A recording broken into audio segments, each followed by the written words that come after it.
Bismillahirrahmanirrahim. Assalamualaikum warahmatullahi wabarakatuh. Jumpa lagi dengan saya, Waude Mirlan. Pada kesempatan kali ini, saya akan mempresentasikan hasil tugas saya terkait dengan judul proposal penelitian saya, yaitu peran guru PAI dalam mengintegrasikan nilai-nilai profil pelajar Pancasila melalui pembelajaran fikih pada siswa kelas 8 MTS Negeri Ambon. Nah, ini adalah poin-poin yang akan saya bahas pada kesempatan kali ini. Oke, langsung saja. Yang pertama, pada latar belakang.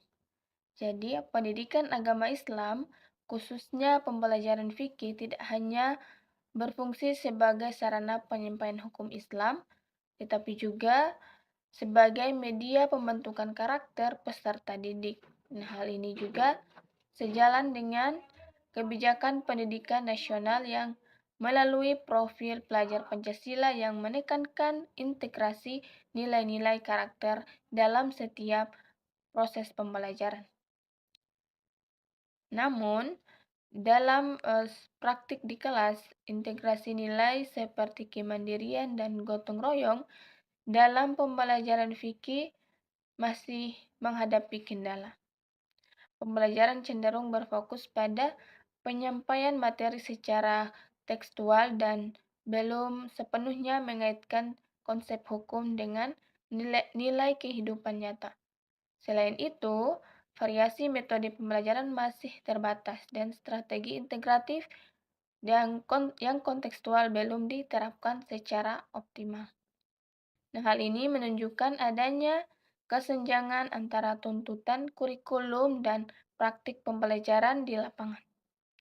Di MTS Negeri Ambon, fenomena ini terlihat dari upaya guru dalam mengintegrasikan nilai-nilai karakter ke dalam pembelajaran fikih. Nah, hal ini menunjukkan adanya kesenjangan antara tuntutan kurikulum dan praktik pembelajaran di lapangan.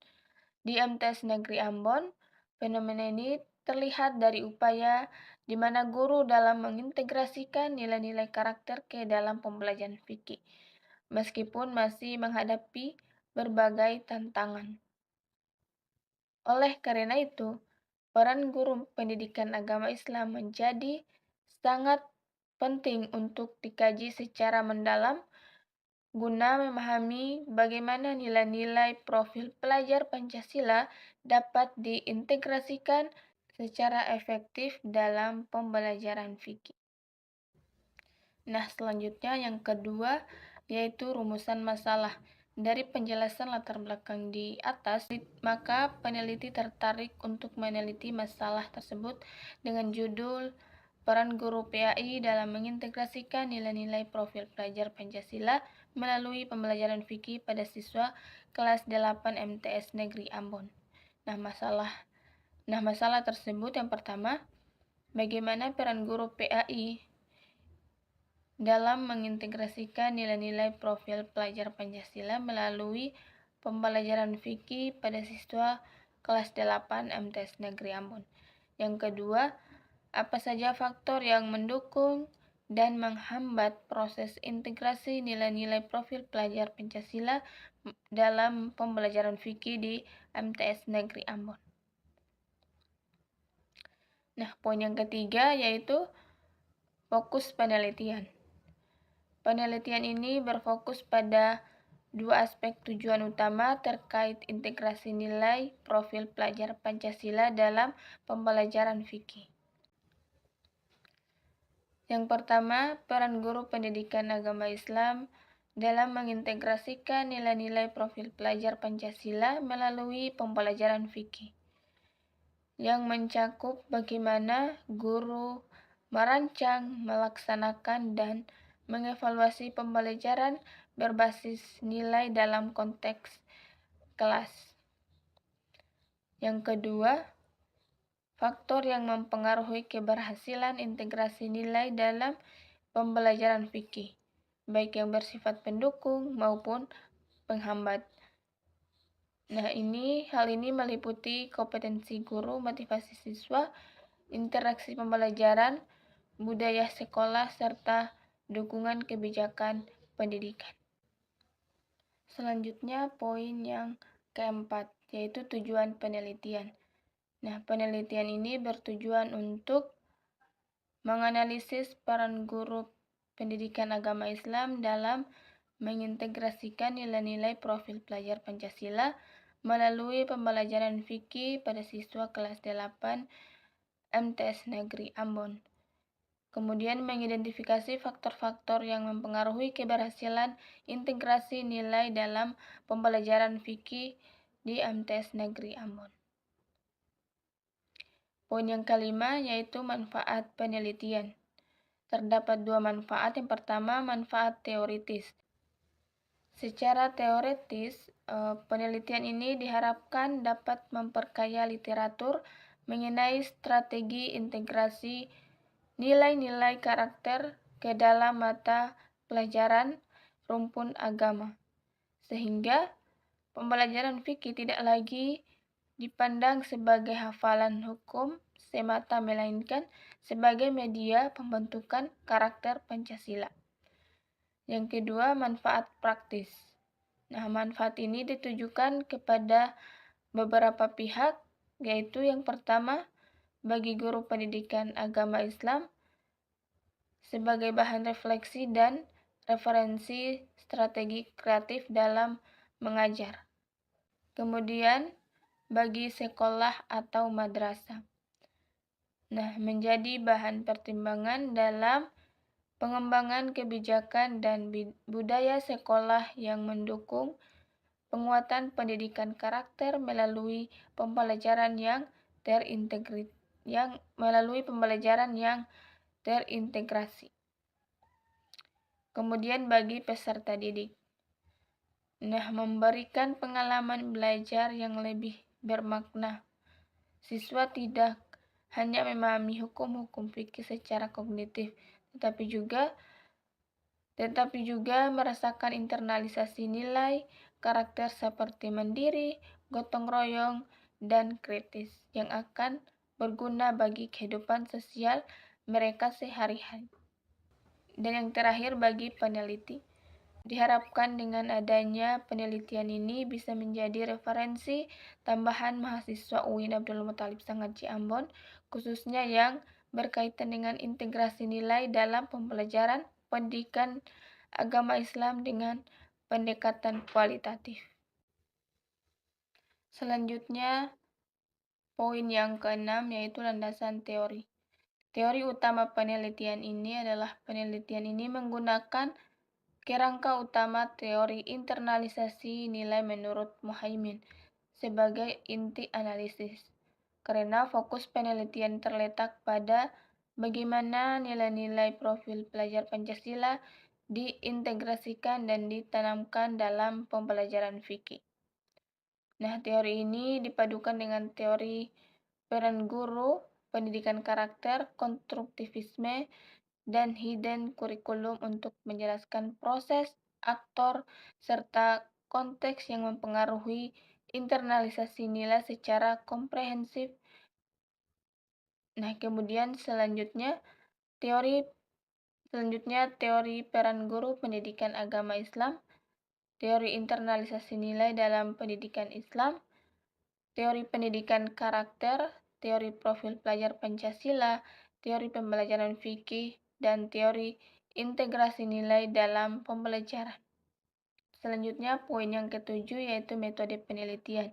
Nah, di metode penelitian ini ada beberapa pembahasan.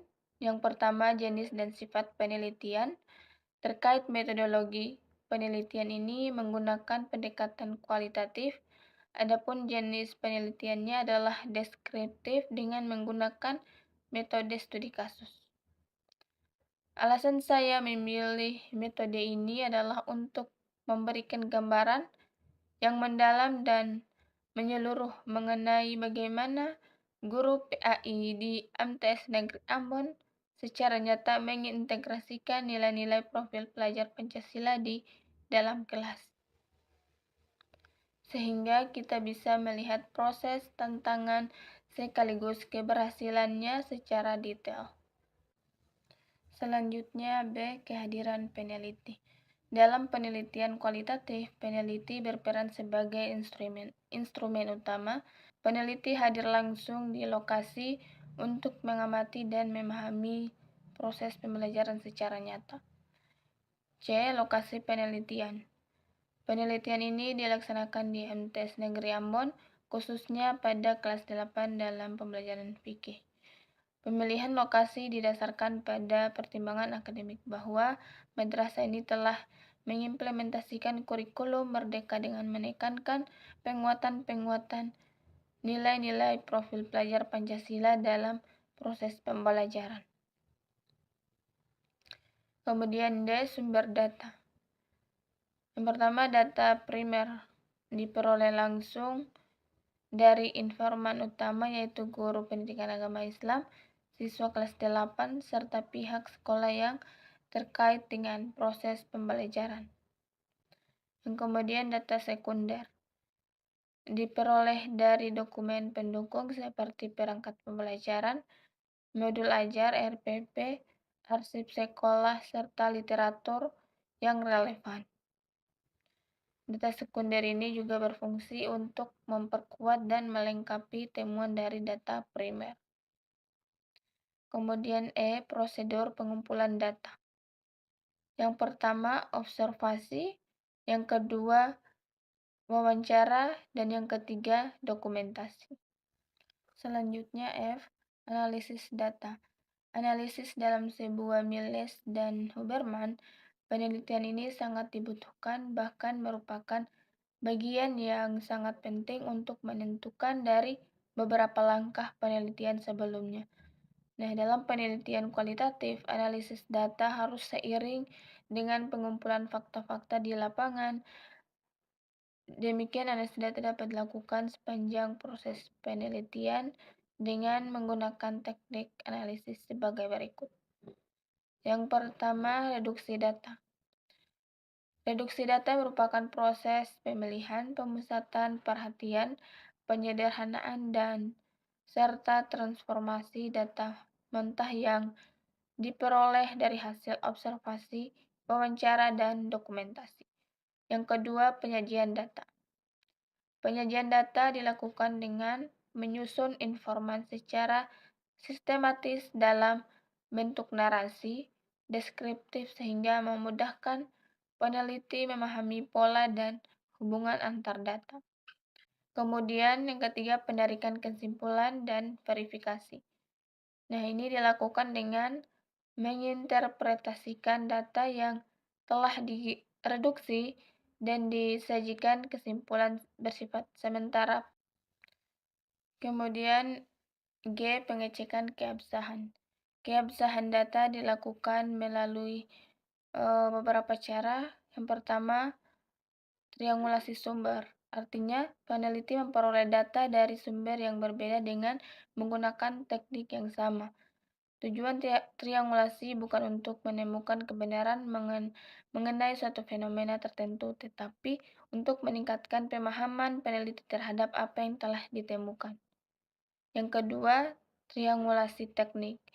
Triangulasi teknis artinya peneliti menggunakan teknik pengumpulan data yang berbeda untuk mendapatkan data dari sumber data yang sama peneliti, menggunakan observasi, wawancara, dan dokumentasi secara bersamaan untuk sumber data yang sama.